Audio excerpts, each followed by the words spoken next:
Jonathan, him in Florida, a medical Navy officer who is retired and has a short story. I'm thrilled to hear from Jonathan.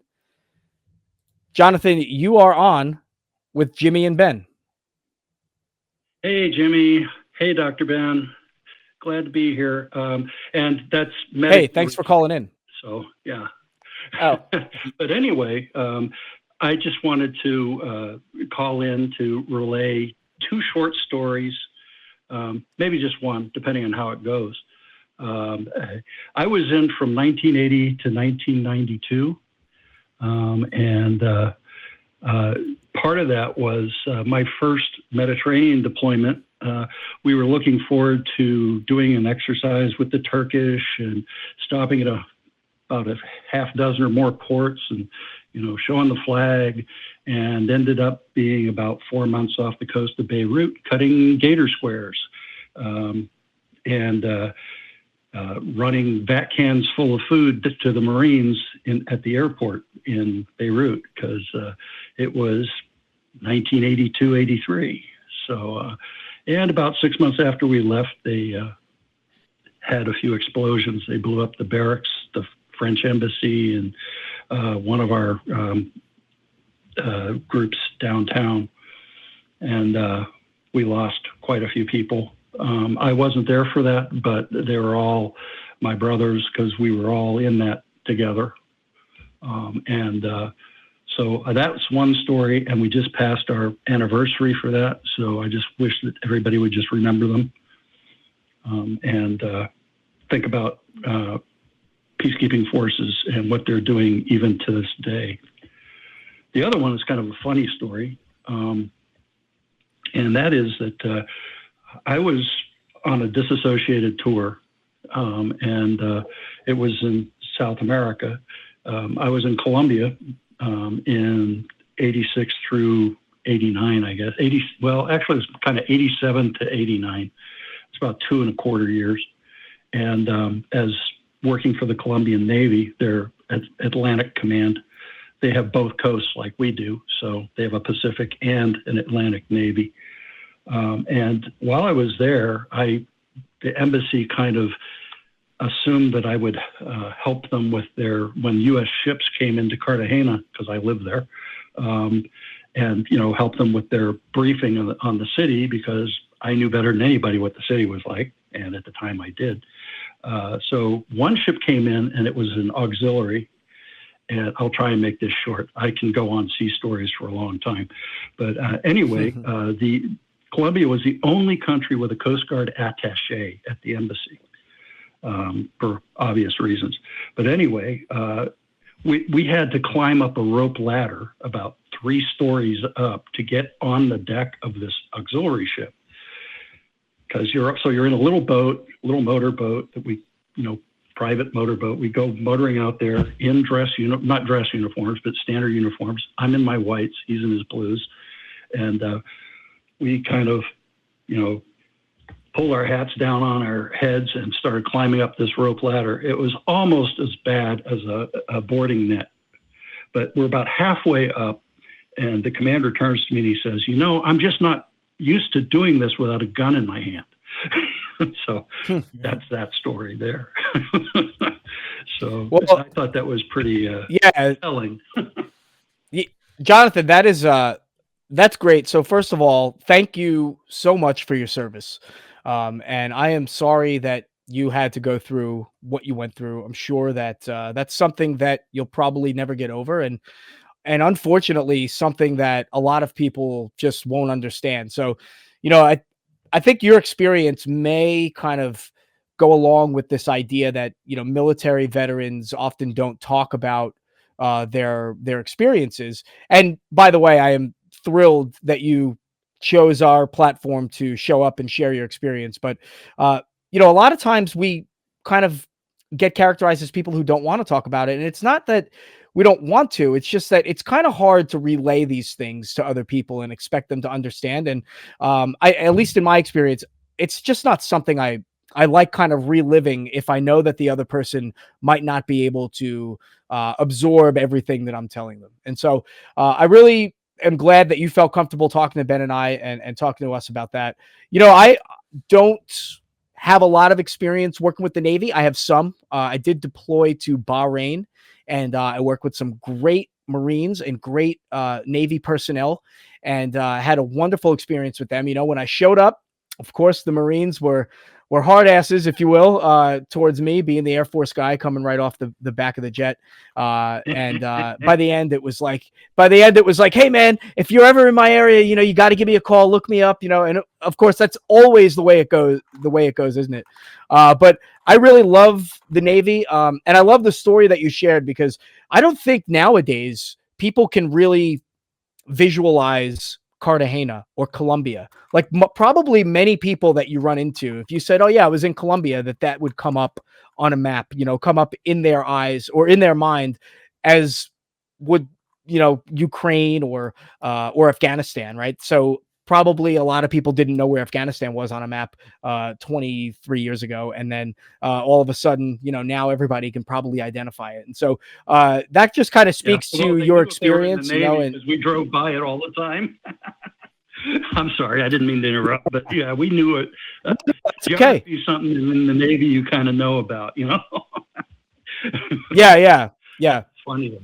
Yeah. But yeah. Yeah. So I want to thank you as well. My parents were in the Air Force. Actually, my father was a bomber pilot in Korea, B-26. Oh, great. My mother was a flight nurse. So they met in Busan Officers Club. The Air Force. And you had to.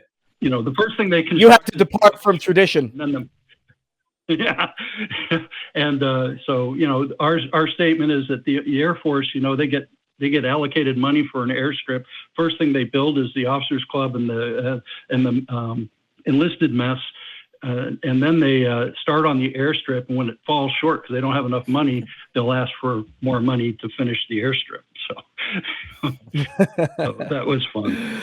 Well, money management, I guess, is an issue for the government sometimes. But one thing that the government does well, I will say, is they keep their forces postured well.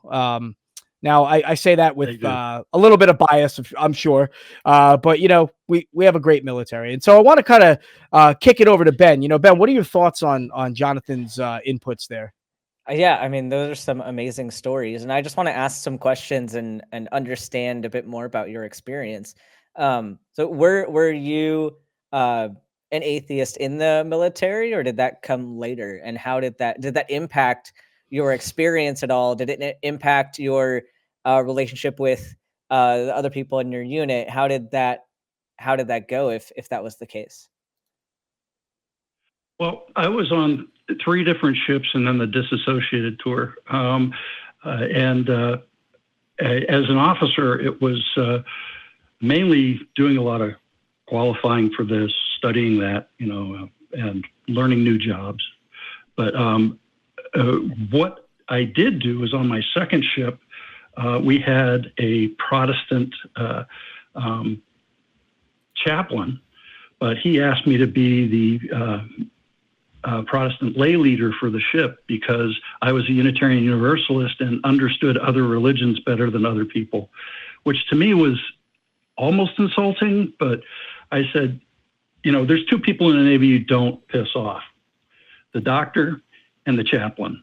So just to keep the peace, I said, okay, I'll do it. But I found it was a good experience, because there were a lot of people who just didn't like going to church and didn't want to be religious, who would come to the lay services because all we really did was sit and talk. The closest thing to a service I had was put on by one of our Jewish shipmates. And so it was kind of a neat thing. I was still a UU. I didn't really have a theology per se. I tended towards the paganism, because of the just because I was exposed to it very young. But I just didn't have a religion myself. But I wasn't an atheist. I didn't know, pretty much didn't care. So it wasn't. It was agnosticism, because I was too lazy to figure out my own theology. I was too busy doing other things. It just wasn't an issue for me. And my father was an atheist and a humanist. So I was exposed to that, and I kind of leaned that way, but I didn't really go hardcore with the atheism until about 3 or 4 years ago, when I finally made up my mind that that was pretty much where I needed to be. So that, as far as other atheists in the military, never met many, if I met any at all. The people I met were,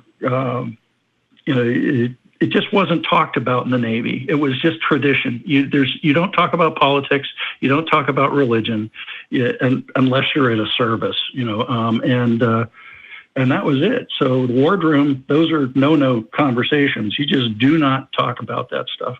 So I really didn't even know what most of my shipmates' religion was, because it's just something in the old Navy. I don't know how it is in the new Navy. I suspect it's different, but it just wasn't talked about. And so it was very easy to be an atheist because you didn't talk about it. And it was very easy to be anything because you didn't talk about it. So that was an interesting change. My first ship was an amphib, like I said. It was a helicopter carrier.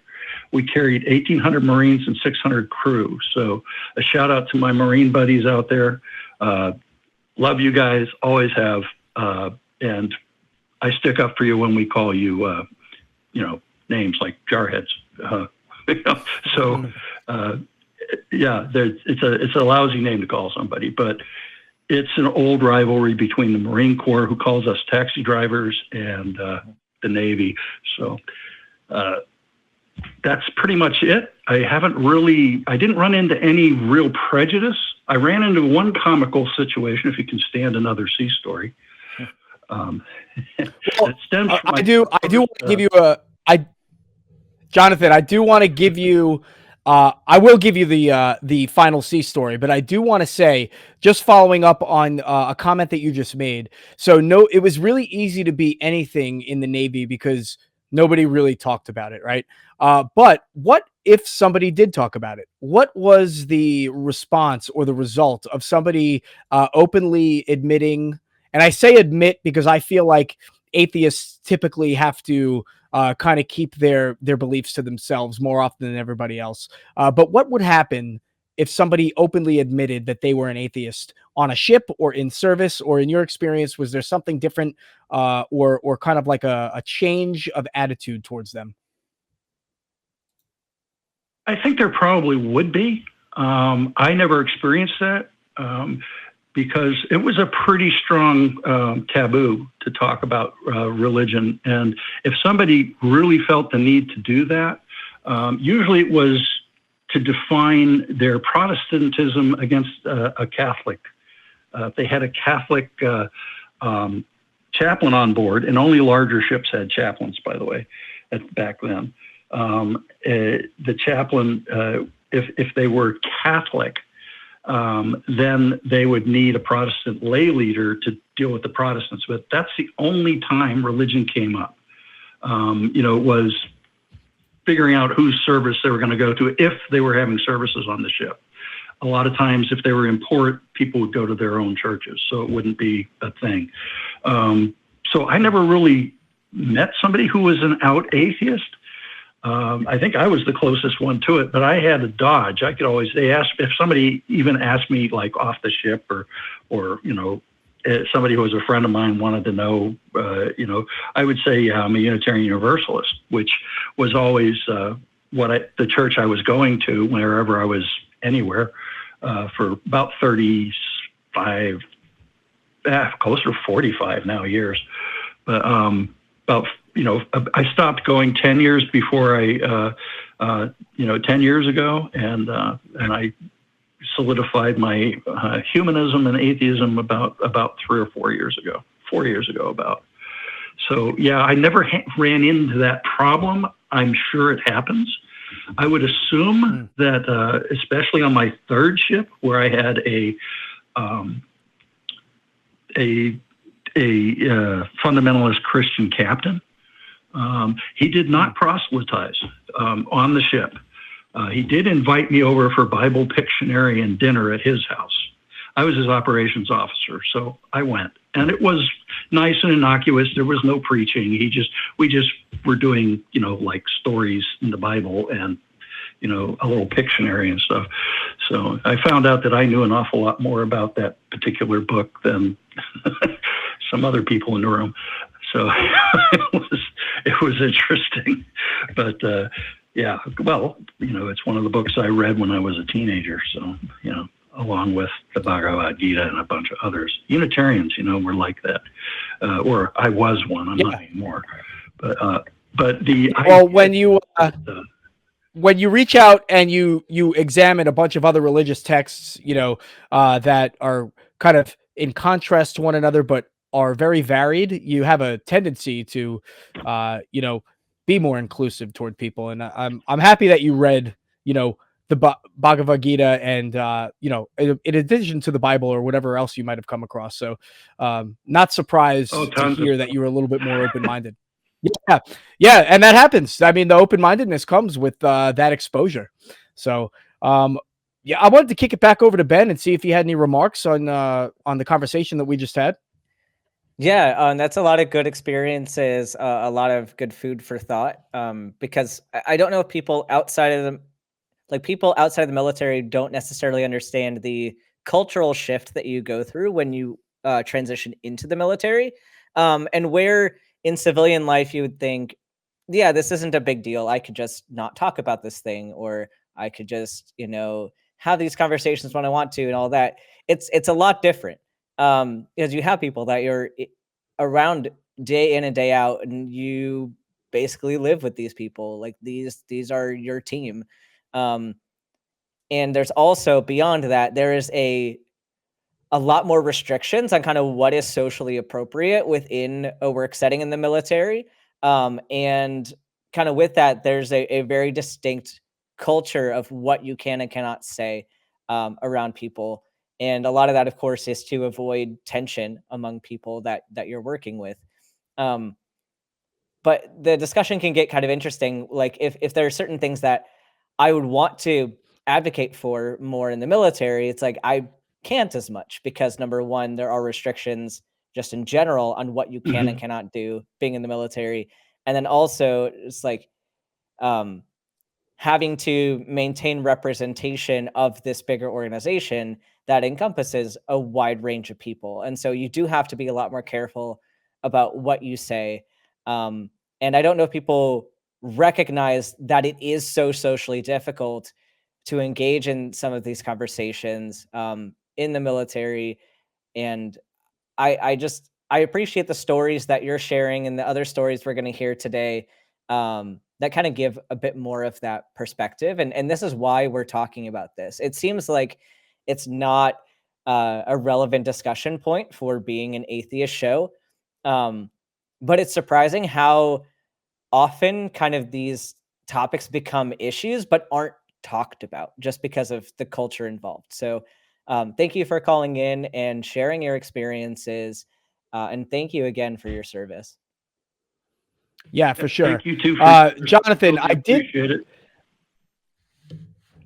I did tell you that we would get to your last little tidbit. If you could make it quick, I'll grant you the stage to kind of share your third story. Okay, I'll make this quick. We pulled into Naples and we did a trip from Welfare and Rec. I was also a Welfare and Rec officer up to Rome, and part of that trip was a tour of the Vatican and an attendance at the Wednesday day Pope speech at the plaza there. And we were there and they were going through his blessings, and he said he blessed the officers and men of the USS Incheon, which was the one I was on. And we were with a battle group, an amphibious, a MARG, a Marine Amphibious Battle Group, and representatives from all the ships were there. And the flagship guy had a Catholic chaplain, and our guy was a Protestant chaplain, but he had gone to seminary and met this Catholic priest who was then working for the Pope's office and got our name put on the blessing list. And there was a little friction there on the way home because the Catholic guy couldn't get the Pope to bless his ships. But Inchon could, and that was a Protestant. So I just thought that was one of the highlights of that trip. So anyway, that's all I got. So great talking to you guys, and I'll see you all later. Yeah, thanks for your service, Jonathan, and thank you very much for calling in. And so, yeah, that is going to do it for Jonathan.